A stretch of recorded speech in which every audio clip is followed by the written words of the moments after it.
Hail Clashers! Welcome to another installment of Clash Royale Strategy. I am Call Me Death. Here, this is going to be a little tutorial on you should really use all the cards in your deck, especially if you have used those cards and formulated your whole deck, and that's what you're familiar with.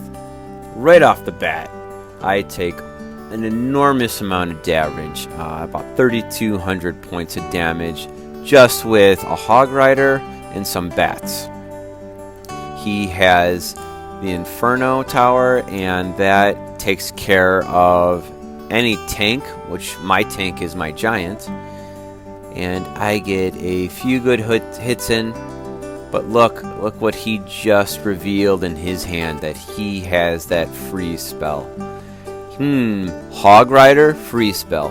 Hog Rider, freeze spell. I wonder what he's trying to put together in the future. I wonder what the future holds. Big mystery. Here we go again, tried and true. He goes for his hog because he had great success the first time around. Not so much the second time around. That's got to be a little frustrating.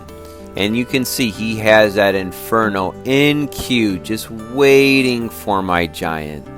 That's all he's dreaming of. I swoop up my miner. He does a swing and a miss. With the Electro Wizard, throws down his bats. I put a pretty good amount of damage on there.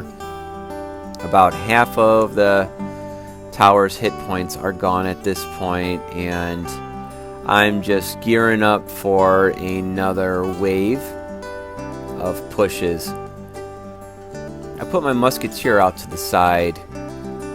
It also gives me a little bit more time to walk to that target, and also in case anyone comes out on that right side, I would have been ready for them and in attack position. And what do you know, he used that freeze spell and that Hog Rider together, and what it worked.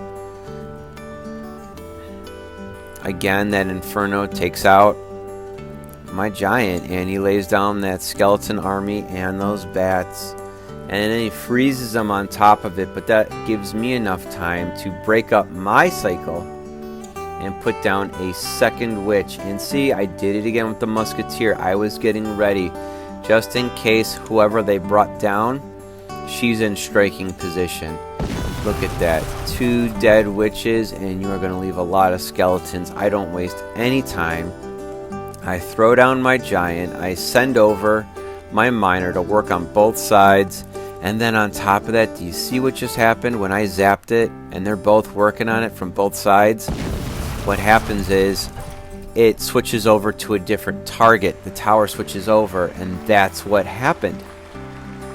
So my giant should have been taken out of the equation a long time ago. And then, just to solidify it, I throw the Musketeer in the middle just in case anyone is laid down by the giant, and that way I can dispatch them, or to just follow up shots from behind the screen of the giant, because that's what you want your tank to be. Your tank is your screen, and you set up your missile attackers or missile defense behind, and use that giant or whatever tank you're using as your screen. Now this guy got my first tower down in about 49 seconds, and I went and won it in the end in 8 seconds overtime.